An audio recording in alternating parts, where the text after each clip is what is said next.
Who's going to be that dude on Florida State's offense in 2025? Who is it to you guys that is going to be, oh, that's the dude that's carrying Florida State's offensive side of the ball going throughout this next season? I think I've got mine. My brain was scrambling. I don't know if it was just me, but my brain was kind of scrambling everywhere for a second because you have to add in the attrition from last year, but then new guys, and then didn't really have much of an offense last year to really go off like, oh, that guy. You don't have like five guys really. It's like, damn, can I find two? I find one.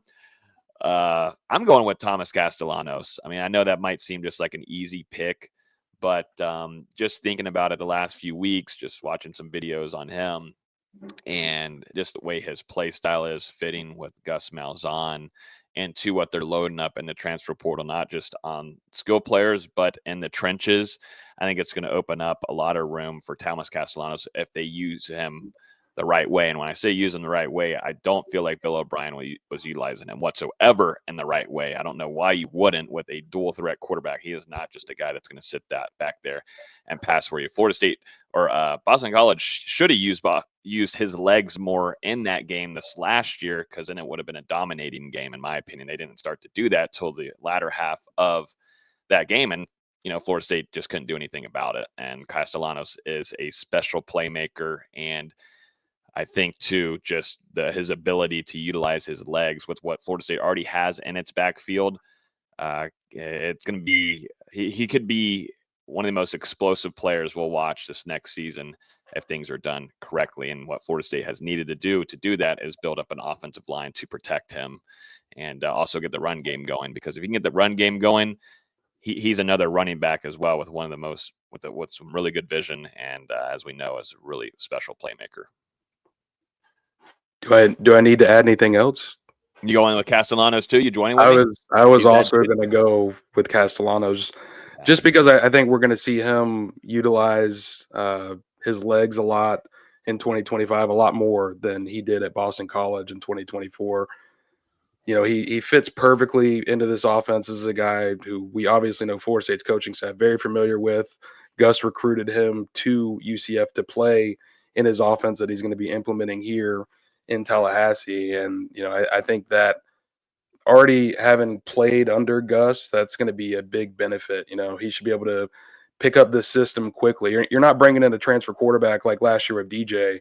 You're bringing him in to learn an entire new offense. Castellanos, he already knows this offense. It really comes down to developing that chemistry with the offensive line and with his playmakers over the next couple of months. As far as his knowledge of the offense, I think that he's already going to have that at a high level. And, his ability as a dual threat quarterback, not only on design runs, but things that he can do off script, dodging a sack and then running 20 yards across field, backpedaling, scrambling again, finding a guy finally. He's going to create some very exciting plays in Tallahassee in 2025. And I think a lot of people are going to forget that he's only about 5'9". Yeah, I hate to be boring, but I was also going to go with Thomas Castellanos, but I'll do this in a different way. Okay. It's more of who else could it be? Because we expect the running back room to be, a room by committee where 3, 4, maybe even 5 different guys are getting carries. There's not really a standout wide receiver. The tight end room we just talked about has 2 or 3 different guys. And none of us, as much as we might like an offensive lineman or two, are going to pick them to be that dude on offense. So it really just comes down to Castellanos, who we expect the offense to be revolved around. Mm-hmm.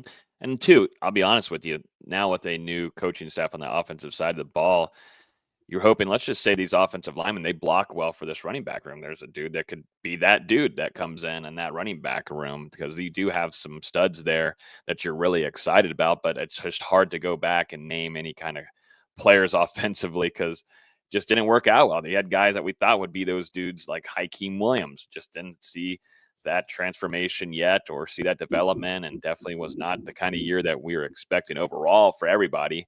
But, it's kind of hard to pick one, and the easiest pick right now is Thomas Castellanos, but we would like to see, as much as fans aren't going to want to hear practice reports of what we're seeing at practices and such, still going to do it. Still fun to talk about, and two, we're just sharing what's happening at practice, what we see. But some of these guys, I think we'll start finding out, hey, ooh, okay, this could work. Or some of these true freshmen coming in, like a guy like Usman Kroma, a very, very fun guy to watch on highlight tapes.